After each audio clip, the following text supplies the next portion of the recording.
إن الحمد لله نحمده ونستعينه ونستغفره ونعوذ بالله من شرور أنفسنا ومن سيئات أعمالنا. من يهده الله فلا مضل له ومن يضلل فلا هادي له وأشهد أن لا إله إلا الله وحده لا شريك له وأشهد أن محمدا عبده ورسوله. يا أيها الذين آمنوا اتقوا الله حق تقاته ولا تموتن إلا وأنتم مسلمون. يا أيها الناس اتقوا ربكم الذي خلقكم من نفس واحدة وخلق منها زوجها وبث منهما رجالا كثيرا ونساء واتقوا الله الذي تساءلون به والأرحام إن الله كان عليكم رقيبا. أما بعد فإن أصدق الحديث كتاب الله وأحسن الهدي هدي نبينا محمد صلى الله عليه وآله وسلم وشر الأمور محدثاتها وكل محدثة بدعة وكل بدعة ضلالة. اللهم صل على محمد وعلى آل محمد كما صليت على إبراهيم وعلى آل إبراهيم في العالمين إنك حميد مجيد. السلام عليكم ورحمة الله وبركاته. Masya Allah. Nak tanya, salat panjang ke okey? Okey, insya-Allah. Tidak memenatkan, insya-Allah. Sebab kita kena ingat wasiat Rasulullah sallallahu alaihi wasallam. Hadis yang saya sebut sebelum ni hadis sahih rawahul Bukhari.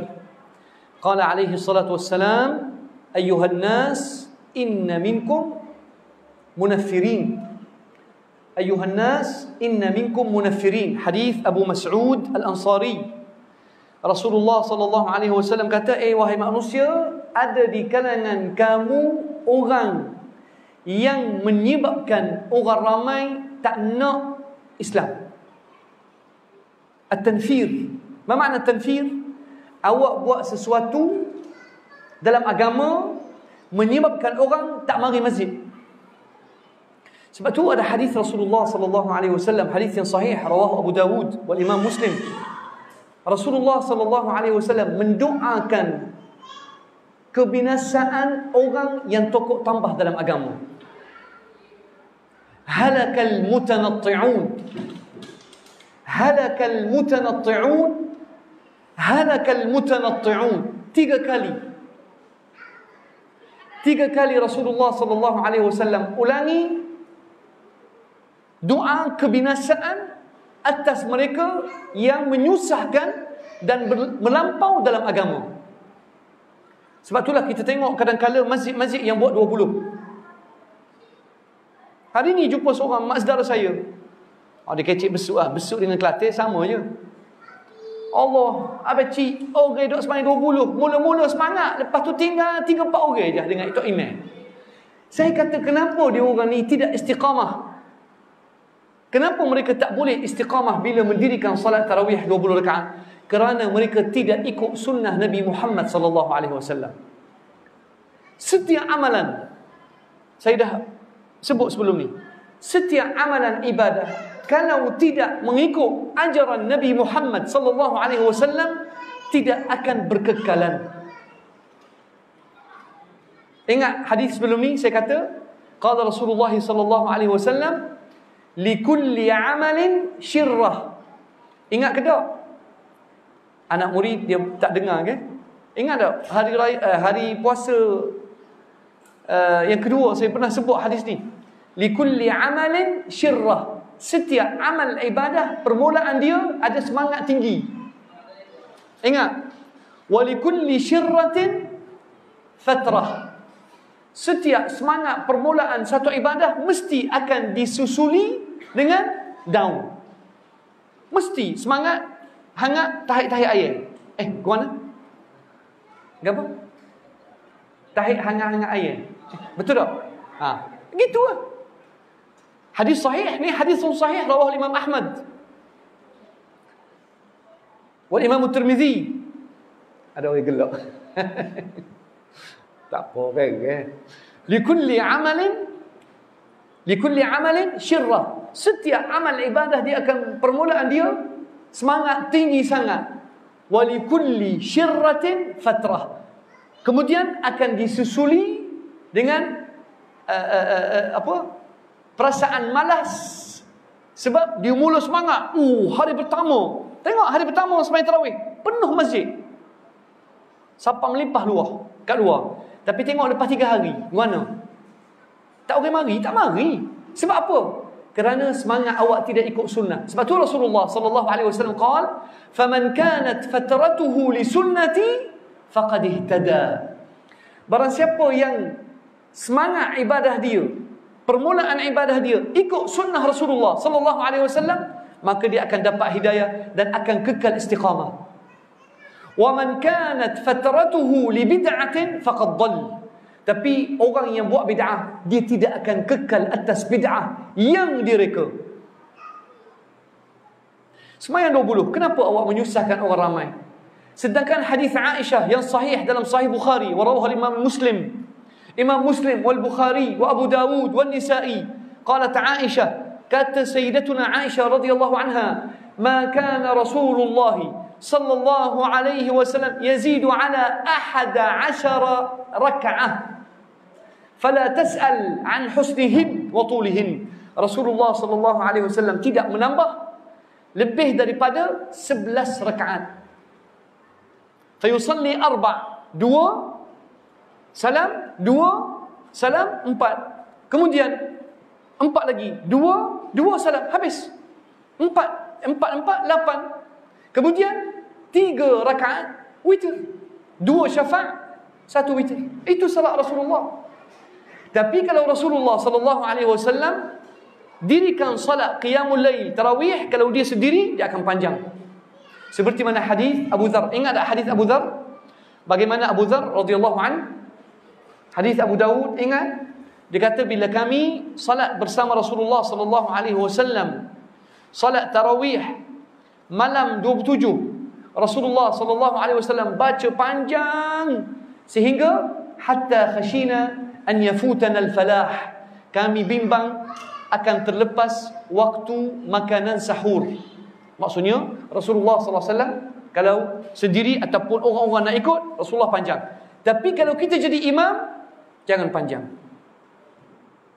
Kalau kita jadi imam nak baca panjang, bukan di kalangan jemaah. Pesanan Rasulullah sallallahu alaihi wasallam, sekali lagi hadis tadi, ayuhan nas inna minkum munaffirin faman shalla bin nasi falyujiz. Kata Rasulullah sallallahu alaihi wasallam, barang siapa yang menjadi imam, maka wajib disingkatkan bacaan dia apabila mengimamkan salat, apa jua salat. Fa inna fihim ad-dha'if wal marid wa dhal hajah. Kerana ada di kalangan jemaah orang sakit, al-marid wal dha'if, orang lemah sakit, wa dhal hajah, ada orang nak cepat. Ada orang nak cepat. Bukan semua nak duduk belakang imam. Imam ni syok sorang dia. Biasanya imam syok sorang. Jadi harap-harap saya ni bukan seorang yang syok sendiri. InsyaAllah. Barakallahu fikum. Baik. Kita insyaAllah tengok salat witir Rasulullah sallallahu alaihi wasallam. Saya ambil satu hadis daripada Sahih Al-Bukhari. Hadis Abdullah ibn Umar radhiyallahu anhuma. أن رجلا سأل رسول الله صلى الله عليه وسلم عن صلاة الليل فقال رسول الله صلى الله عليه وسلم صلاة الليل مثنى مثنى فإذا خشي أحدكم الصبح صلى ركعة واحدة توتر له ما قد صلى. Rasulullah sallallahu alaihi wasallam kata, salat malam, yakni salat tarawih, salat qiyamul lail, mathna mathna. Apa dia mathna mathna? Yakni sembahyang 2 salam. Salat macam kita sembahyang 2 rakaat, lepas tu salam. Kemudian sambung 2 rakaat. فَإِذَا خَشِيَ أَحَدُكُمْ الصُّبْحَ, apabila seorang di kalangan kamu risau terlepas waktu subuh, seperti mana kita sebut semalam, takut dia terlena tidur, dia semayang tarawih 8, tapi kalau dia jenis kalau tidur susah nak bangun, baik lepas semayang 8 tarawih terus semayang witir walaupun 1 rakaat. فَإِذَا خَشِيَ أَحَدُكُمُ الصُّبْحَ صَلَّى رَكَعَةً وَاحِدَةً تُوتِرُ لَهُ مَا قَدْ صَلَّى. Ustaz, boleh ke tak semayang 1 rakaat witir? Boleh. Siapa kata boleh? Rasulullah sallallahu alaihi wasallam. Baik, jelas insya-Allah. Kita pergi ke Sunan At-Tirmidzi rahimahullah. Al-Imam At-Tirmidzi, kerana hadis-hadis At-Tirmidzi sangat hadis sahih, kebanyakan yang saya baca hadis sahih dan sangat memberikan ilmu yang bermanfaat. Baik. Hadis Masruq, yani hadis, saya terus pergi ke tabi'in insya-Allah. Masruq ibn al-Ajda' rahimahullah, antara anak murid Abdullah Mas'ud, dan dia juga sentiasa pergi tanya. Dia sempat dengan Sayyidina Umar, sempat dengan Sayyidatuna Aisyah Ummul Mukminin. An Masruq annahu sa'ala Aisyah. Masruq ibn al-Ajda' rahimahullah tanya Aisyah radhiyallahu anha an witri Rasulillah sallallahu alaihi wasallam. Masruq tanya Aisyah, tuan-tuan rahmati Allah, kenapa para tabi'in sentiasa ajukan soalan kepada Aisyah Ummul Mukminin? Kenapa?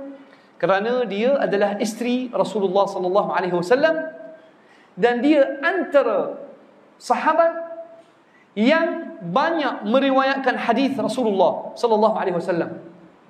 Kalau ulama hadis panggil Aisyah, yakni minal mukthirin, antara orang yang banyak riwayatkan hadis daripada Rasulullah sallallahu alaihi wasallam. Seperti al-mukthirin, siapa kenal sahabat Rasulullah yang banyak riwayatkan hadis?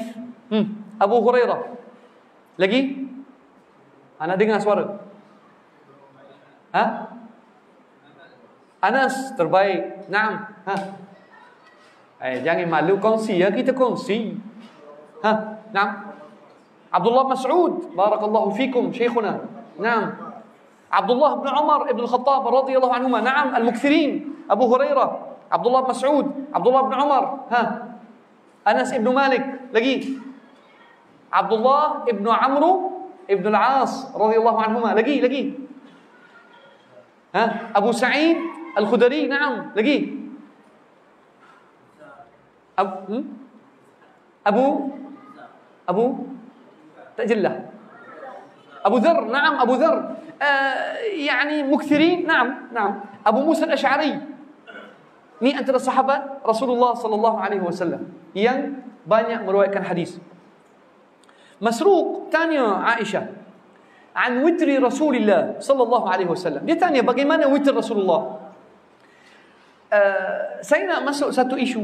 Hari ini sedap sikit, InsyaAllah kita tak lama. Tapi saya nak masuk satu isu, bagaimana sahabat akan mencari kebenaran. Ni untuk menjadi insyaAllah pegangan untuk umat Islam, supaya tahu bagaimana sahabat mencari sunnah Rasulullah sallallahu alaihi wasallam. Dalam masa yang sama, saya nak bagi tahu jemaah kita bahawasanya sahabat kadang-kala ada sahabat yang dengar Rasulullah sallallahu alaihi wasallam betul-betul mengenai satu isu. Kadang-kala ada sahabat terlepas dengar dalam satu peristiwa. Tapi kelebihan sahabat Rasulullah sallallahu alaihi wasallam, mereka sentiasa mencari kebenaran, yakni mencari sunnah. Baik, contoh yang sangat penting, dan ini untuk puak-puak yang dia kata, oh pergi kat hadis terus, Wahabi. Tuan-tuan rahmati Allah, itulah kemuncak tujuan seorang Muslim. Kemuncak tujuan awak mencari sunnah Rasulullah, bukan mencari apa kata tuan guru. Bukan. Bayangkan Imam Abu Hanifah kata apa?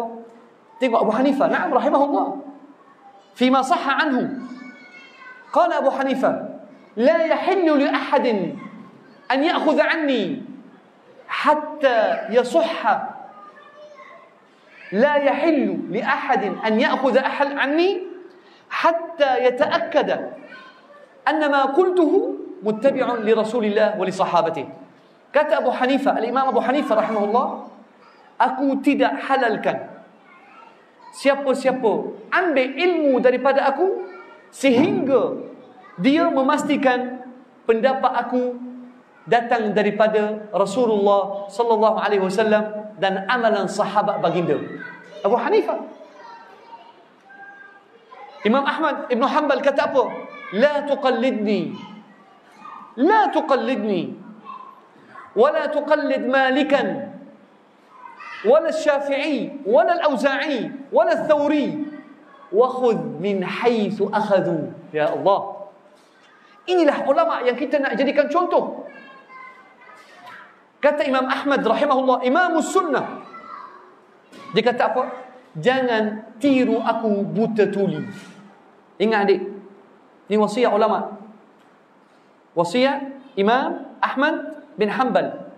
Dia kata jangan tiru aku buta tuli. La tuqallidni. Jangan tiru aku. Jangan tiru Imam Malik buta tuli. Jangan tiru Imam Al-Auza'i. Jangan tiru Imam Sufyan Al-Thawri buta tuli. Jangan tiru Imam Syafi'i buta tuli. Wa khudh min haitsu akhadhu. Ambillah ilmu sunnah daripada sumber yang mereka ambil dan cedok. Yani sunnah. Sebab itulah tuan-tuan, ulama ni yang sebenar dia tidak akan memuji diri dia. Kau amba betul, hak lain sesat belaka. Dah, ni bukan ulama ni. Ni nama dia mencari populariti. Ulama yang sebenar, tahu tak? Yang tunjuk ke awak sumber. Mu nak minum air. Mu nak minum air jernih. Awak nak ikut orang hak tunjuk sumber mata air hak jernih ataupun orang hak tunjuk sumber air lokal? Mana awak nak ikut? Minta maaf. Cuba jawab.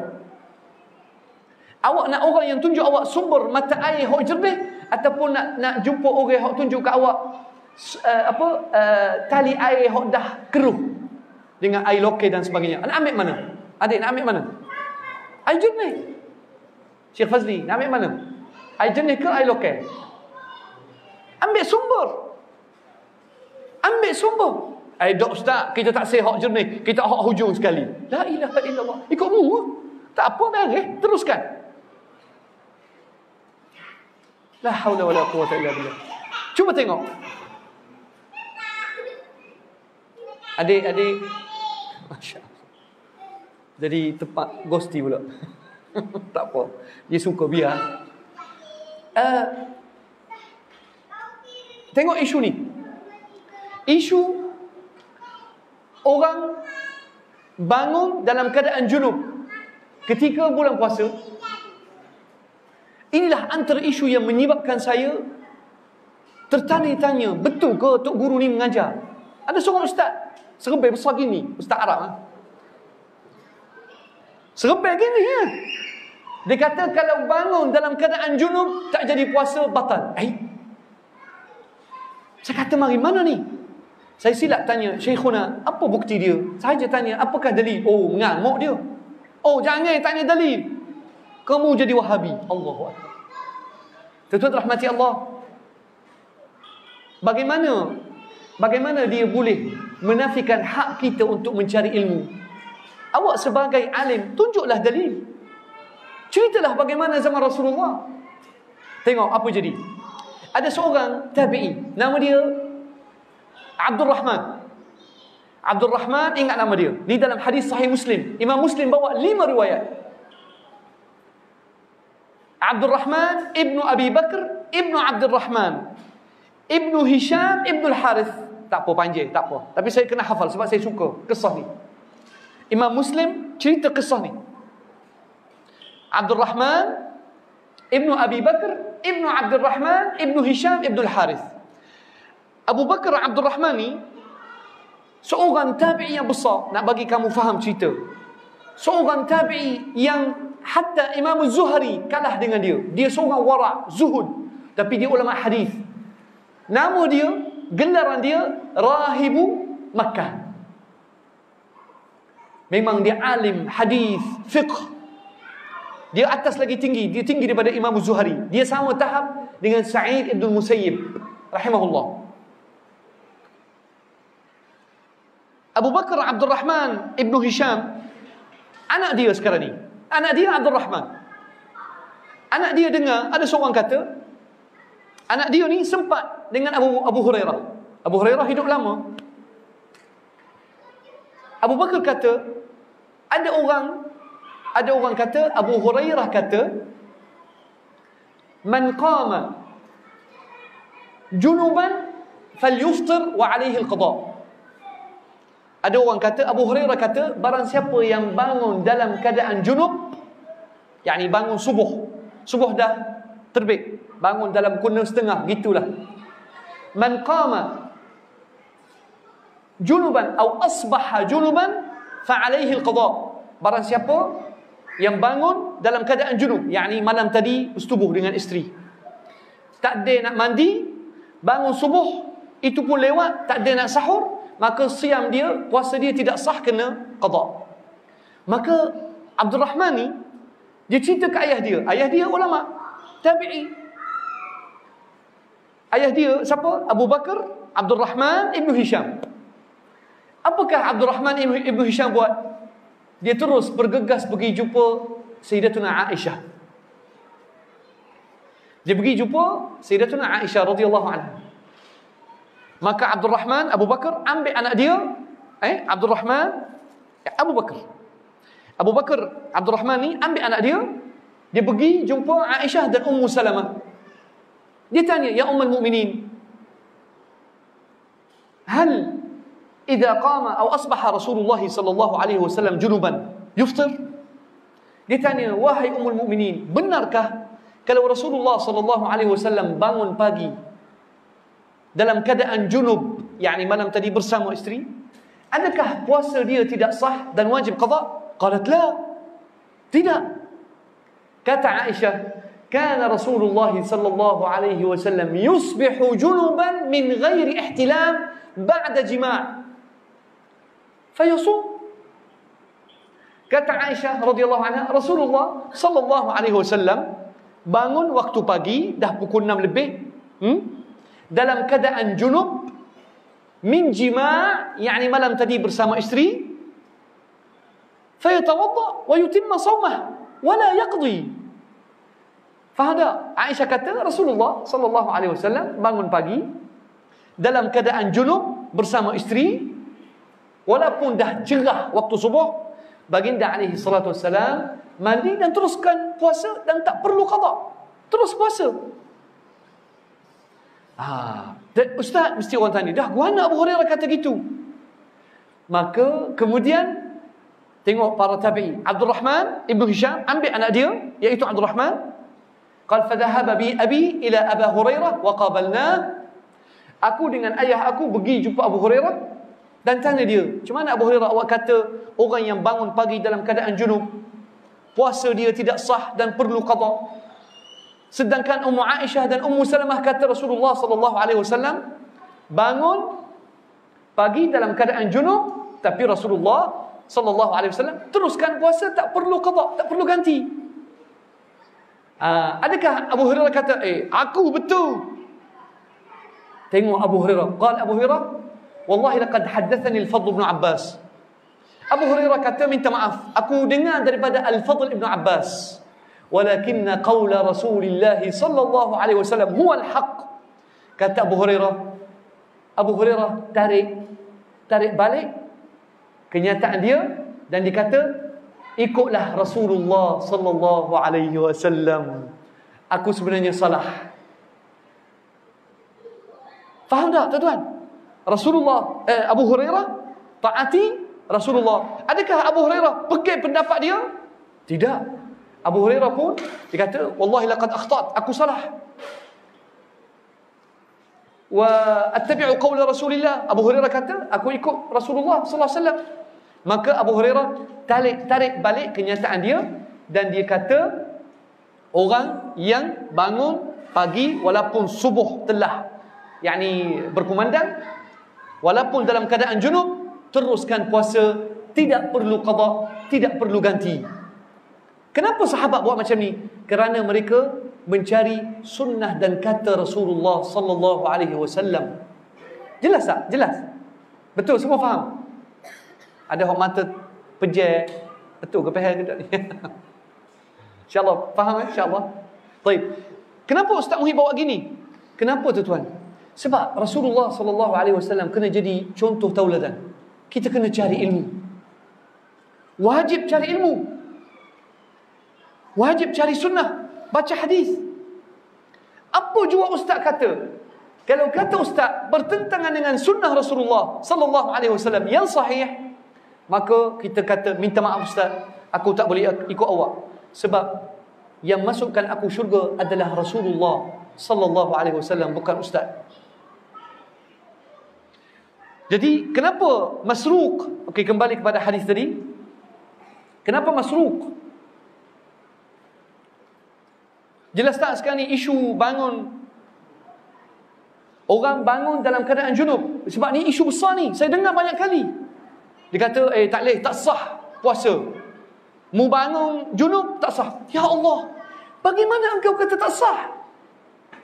Sedangkan Rasulullah sallallahu alaihi wasallam. Okey, ambil satu hadis. Satu hadis dalam Sahih Muslim, rawahu Abu Dawud. Ada seorang datang ke Rasulullah. Dengar ni.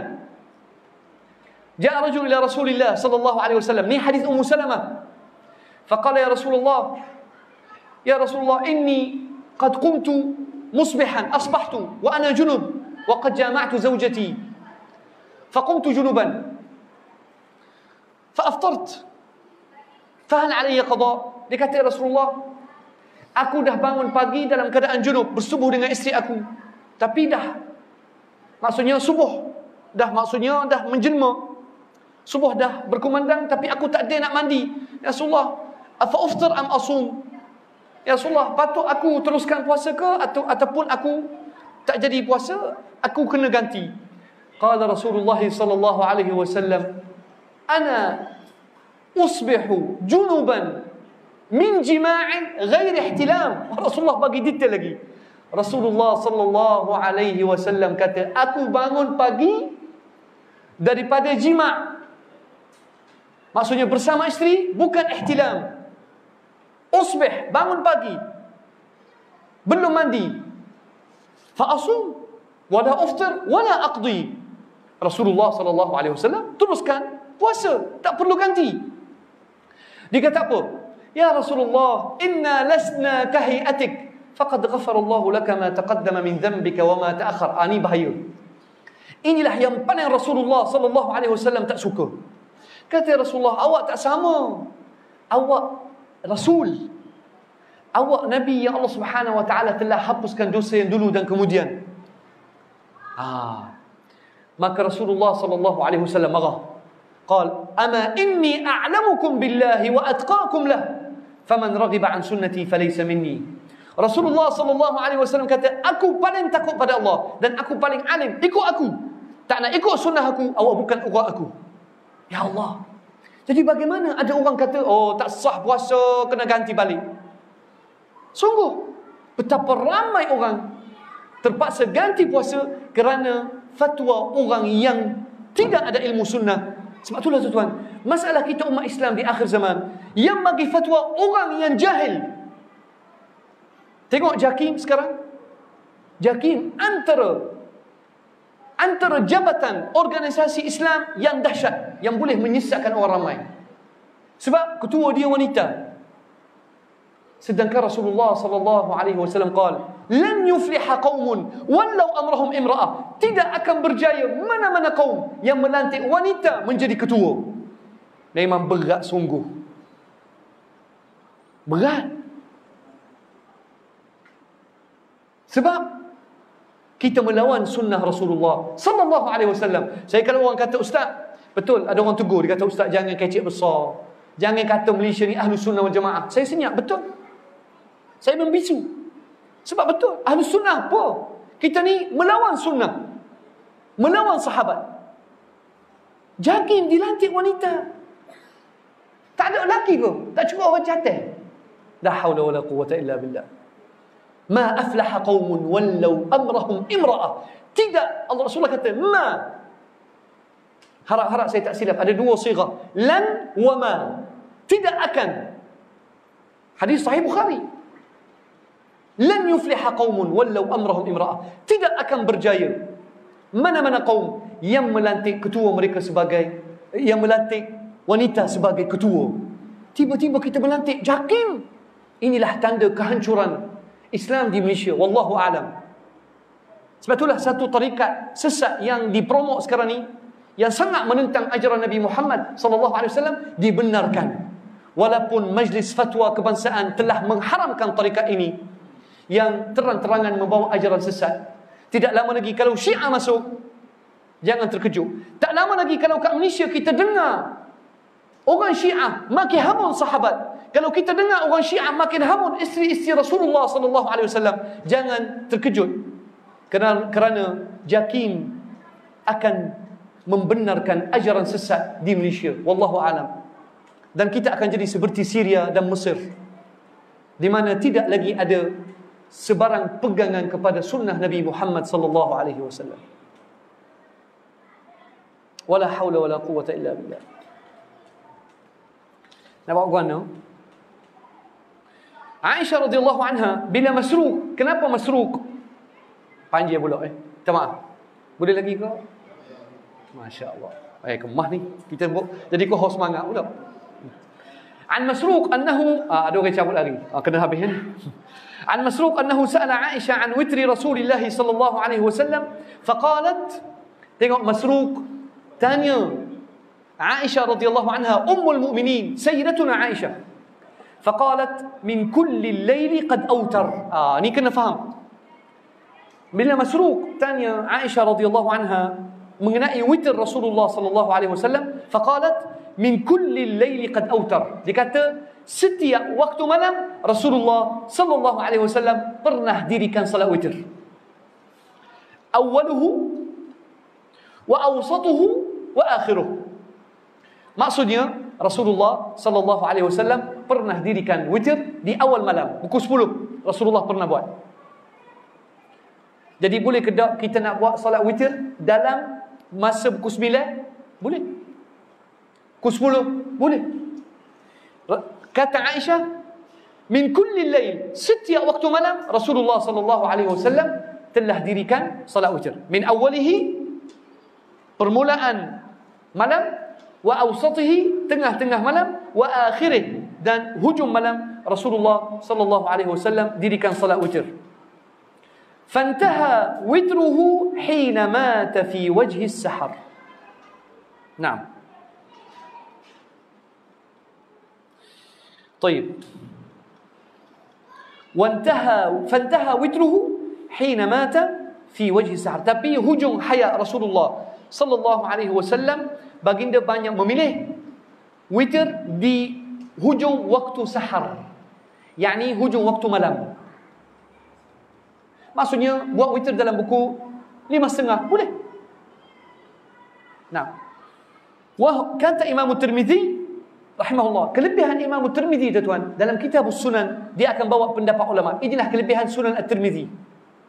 Dia akan bawa pendapat Imam Ahmad, Asy-Syafi'i, Ishaq ibn Rahawai, Al-Auza'i, Waqi' ibn Jarrah. Oi, hebat Imam Tirmizi. وهو الذي اختاره بعض أهل العلم, kata Imam Tirmizi, itulah pilihan kebanyakan setengah ulama, al-witru min akhiril lail. Setengah ulama memilih akhir malam pukul 5:30. Wallahu a'lam. Aqulu qawli hadha wa astaghfirullah al-azim li wa lakum wa li sa'il muslimin fa fawzan mustaghfirin. Astaghfirullah. Kita berjumpa esok insya-Allah. Assalamualaikum warahmatullahi